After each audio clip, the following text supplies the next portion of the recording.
Pemirsa, kini Anda tengah mengikuti Warta Berita PTS tanggal 5 Agustus. Latihan militer Han Kuang digelar pada hari ini. Pesawat angkut dan jet tempur milik Angkatan Udara terbang menuju pangkalan militer di Hualien. Sedangkan pasukan tempur memasang barikade di atas jalanan yang terhubung ke wilayah luar. Pesawat C-130 milik Angkatan Udara yang mampu mengangkut barang, amunisi, dan mendistribusikan pasukan tiba di Hualien, menandai dimulainya latihan Han Kuang ke-42. Jet Miras 2000 yang bermarkas di Pangkalan Udara Hsinchu siap lepas landas.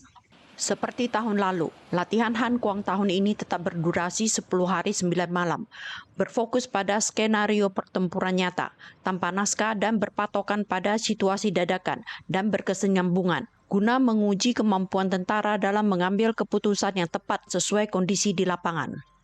Sejumlah balok beton diletakkan di jalan. Tentara dengan cepat memasang paku baja dan kawat berduri.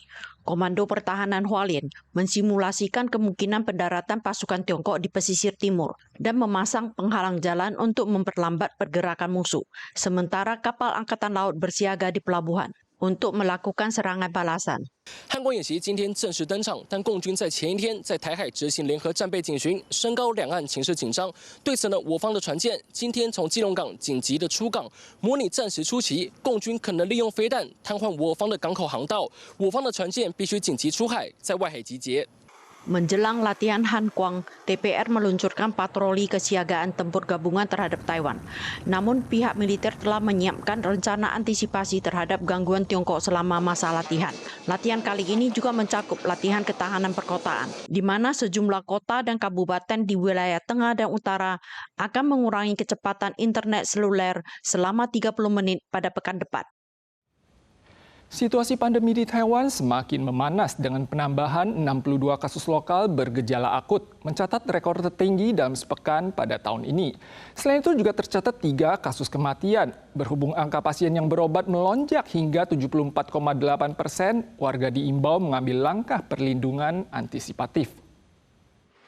Situasi pandemi memanas. CDC melaporkan jumlah pasien UGD dan rawat jalan mencapai hampir 19.000 orang, naik 74,8% dibandingkan minggu sebelumnya. Pekan lalu, Taiwan melaporkan 62 kasus lokal bergejala akut, mencatat rekor tertinggi per minggu tahun ini, serta 3 kasus kematian, salah satunya merupakan pria usia 60-an tahun di wilayah utara.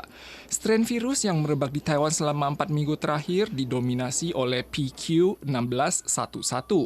Walau varian ini dapat mengelak dari imunitas tubuh, vaksin tetap mampu memberikan perlindungan dalam mencegah resiko timbulnya gejala parah.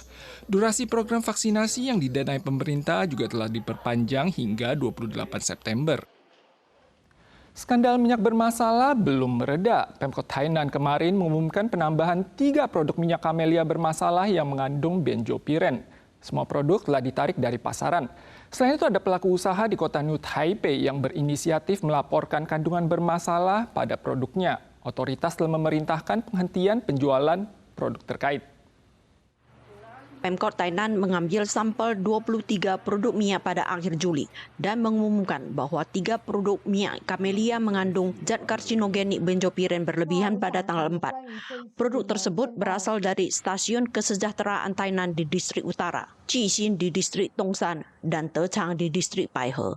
Di antaranya produk Dechang paling parah, terdeteksi mencapai 3 mikrogram dan sebanyak 45 kilogram produk telah beredar di pasaran. 提供下游的清单，并且同步通知下游的厂商停止贩售。 Minyak kamelia Jixin Tainan berasal dari Yanfa yang dikemas ulang. Pelaku usaha telah menyegel minyak tersebut untuk pengujian lebih lanjut. Produk dari Koperasi Pertanian Kongpei di Yindin juga ditarik dari pasaran. Berhubung sumber minyaknya berasal dari Yanchuan di Jiai, yang sempat terseret kasus 8 batch minyak bermasalah pada bulan Juli.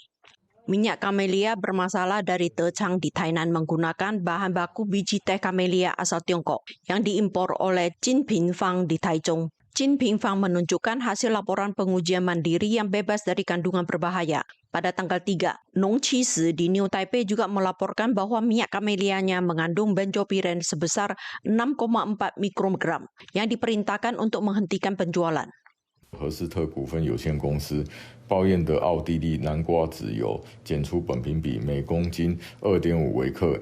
Selain Pemda yang memperketat pemeriksaan terhadap minyak domestik, FDA juga meningkatkan pengawasan terhadap minyak biji labu impor perusahaan Haltech. Semuanya diperiksa satu persatu di perbatasan dengan tingkat pengambilan sampel 100%. Wabah siklosporiasis melanda Amerika dengan total kasus melampaui 20.000 orang. Negara bagian Michigan bahkan mencatat 2 kasus kematian. Otoritas Amerika telah mendeteksi sumber wadah yang disinyalir berasal dari selada Meksiko yang dipasok ke restoran waralaba seperti Taco Bell. Kini sedang memastikan ada tidaknya rantai pasokan lain yang turut terkontaminasi. AS sedang menghadapi wabah siklosporiasis terbesar sepanjang sejarah. Otoritas Kesehatan Michigan mengonfirmasi 2 pasien meninggal pada tanggal 3, yang merupakan kasus kematian pertama di AS terkait parasit usus tersebut. Saat ini jumlah kasus positif dan dugaan di seluruh AS telah menembus 20.000. In a given year, when you see outbreaks, which do happen basically every year, it's, maybe 60, a few hundred, at the worst, maybe 3,000, but nothing like this. Buah atau sayuran dapat terkontaminasi jika pada saat proses irigasi terkena air yang tercemar tinja. Apabila buah atau sayur ini dikonsumsi oleh manusia, maka dapat memicu gejala seperti diare cair. Sumber wabah diduga berkaitan dengan selada asal Meksiko yang dipasok ke restoran waralaba Taco Bell. Produk terkait kini telah ditarik dari peredaran. Something that you purchase from your marketplace and it looks like it is, a brand that is local to that actual store could in fact be distributed by Taylor Farms de Mexico. Merebaknya wabah siklosporiasis telah berkembang dari isu kesehatan warga menjadi pukulan bagi pasar mamin. Investor mulai khawatir konsumen akan mengurangi kebiasaan makan di luar. Yum Brands selaku perusahaan induk Taco Bell menyatakan bahwa penjualan mereka di AS terdampak.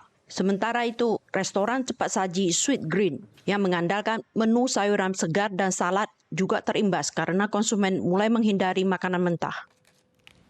Negosiasi antara Amerika dan Iran terkait pembukaan kembali Selat Hormuz telah memberikan secerca harapan di Timur Tengah. Iran dan Oman berencana mengenakan tarif tol bagi kapal yang melintas dan hasil pendapatan akan dibagi rata masing-masing 50%. Hal ini disambut hangat oleh pasar internasional yang berujung pada penurunan harga minyak global.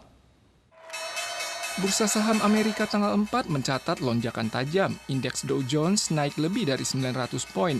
Optimisme pasar terkait kemajuan menuju perdamaian di Timur Tengah mendorong penurunan harga minyak global. Amerika telah mengonfirmasi partisipasinya dalam negosiasi isu keamanan maritim. Sementara Qatar bertindak sebagai mediator dengan harapan dapat membawa kembali Amerika dan Iran ke meja perundingan. Laporan menyebutkan bahwa Iran dan Oman berencana mengenakan biaya layanan terhadap kapal niaga yang melintas dan membagi pendapatannya secara merata, masing-masing 50%. Pemirsa sekalian, sekian Warta Berita dari PTS. Kita soal lagi di lain kesempatan. Sampai jumpa.